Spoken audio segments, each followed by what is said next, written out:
पर आपका स्वागत है। आपके साथ मैं हूं आदर्श झा। देखिए, सत्ता के संग्राम का जो रथ है वो आज पहुंचा हुआ है अलवर जिले के तिजारा में। और तिजारा की लड़ाई बहुत दिलचस्प है क्योंकि लगातार इससे जुड़ा हर अपडेट हम सुबह से आप तक पहुंचा रहे हैं। जमीन पर क्या कुछ हो रहा है। एक तरफ बीजेपी ने सांसद बाबा बालकनाथ को तिजारा में विधानसभा चुनाव में उतार दिया है, जो कि खुद अलवर से सांसद है, और दूसरी तरफ इमरान खान अब कांग्रेस के टिकट पर उनके सामने आ गए हैं। वही इमरान खान जब लोकसभा चुनाव में उनके सामने थे और उनको हार का सामना करना पड़ा था। लेकिन इस बार की तस्वीर क्या कुछ है, और इसके अलावा दूसरे और तमाम दलों के लोग भी हमारे साथ जुड़ेंगे। बीजेपी कांग्रेस से भी नेता हैं। सबसे जानेंगे कि यहाँ की चुनावी लड़ाई कैसी है, मुद्दे क्या है, और क्या मुद्दों पर बात हो रही है या पूरी लड़ाई को एक अलग दिशा देने की भी कोशिश हो रही है, जो अंदर खाने कहा जा रहा है। सबसे पहले शुरुआत इस चर्चा की बीजेपी से करते हैं।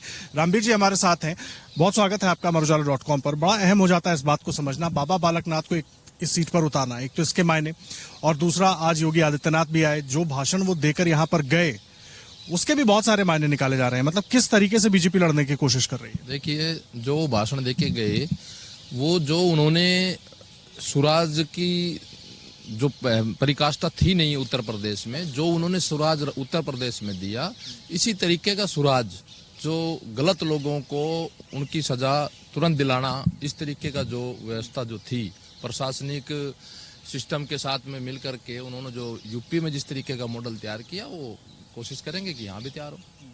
लेकिन उन्होंने अपने भाषण में, मैं एक बात पूछ लेता हूँ आपसे, ये भी कहा कि जो कांग्रेस के प्रत्याशी हैं वो तालिबानी हैं, गुंडागर्दी की सोच है कांग्रेस पार्टी की। ये योगी आदित्यनाथ यहाँ पर सबसे पहले सभा करने आते हैं और तिजारा में ही क्यों आते हैं, इसके मायने क्या हैं? क्योंकि पॉलिटिकली अगर देखें तो कहा यह भी जा रहा है कि ध्रुवीकरण की कोशिश हो रही है। देखिए, नाथ संप्रदाय के राष्ट्रीय अध्यक्ष हैं योगी जी, और उपाध्यक्ष हैं माननीय महंत बालकनाथ योगी जी।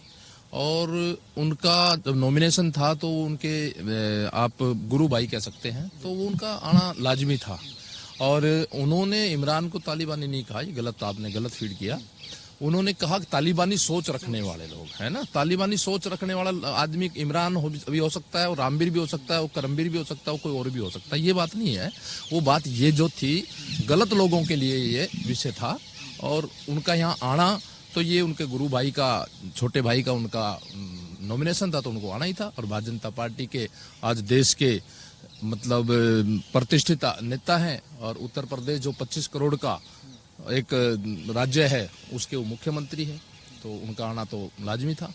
ठीक है, देखिए, जो कुछ योगी आदित्यनाथ ने कहा, रामबीर जी का कहना है कि उन्होंने जो कुछ कहा वो क्योंकि गुरु भाई हैं इसलिए भी आए, लेकिन जिस तरह का भाषण उन्होंने दिया उसको लेकर के भी सवाल, और बीजेपी ने जिस तरीके से बाबा बालकनाथ को उतारा उसको लेकर अंदर खाने बहुत सारी बातें हो रही हैं। लेकिन बात कांग्रेस की भी, कल तक जो प्रत्याशी बीएसपी के साथ थे, आप लोगों ने उनको टिकट दे दिया, वो आपके टिकट पर चुनाव लड़ रहे हैं। ये इतना बड़ा बदलाव अचानक एक दिन में कैसे हो जाता है? देखिए, पब्लिक कह रही बीएसपी के साथ थे, उन्होंने कोई बीएसपी के साथ नहीं थे। लोगों ने उड़ा रखा था बीएसपी के साथ है, बीएसपी के साथ है, वो बीएसपी के साथ नहीं थे।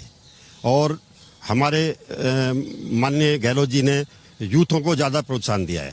तो एक तो यूथ है, दूसरा पढ़े लिखे इंजीनियर है, और ऐसे कर्मठ सदस्य हैं जो हर मतलब राजनीति में सक्रिय रहते हैं, तो इसलिए उनको टिकट दिया गया।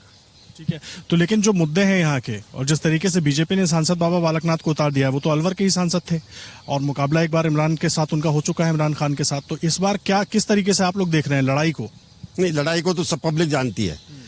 बालकनाथ जी हमारे सांसद रहे हैं, और सांसद रहते हुए हमारे तिजारा में एक दिन भी नहीं आए, ना कोई उन्होंने काम कराया, ना कुछ, मतलब हर आदमी जानते हैं उनको कि उन्होंने कभी तिजारे में आए नहीं और ना कभी कोई काम कराया। इसलिए पब्लिक सब जानती है, इसलिए पब्लिक जो करना चाहेगी वो सब जानती है अंदर से। पब्लिक सब जानती है। अगर आप ये वीडियो YouTube पर देख रहे हैं तो हमारे चैनल को सब्सक्राइब करें और बेल आइकन को दबाना ना भूलें। अगर आप Facebook पर ये वीडियो देख रहे हैं तो हमारे पेज को लाइक करें।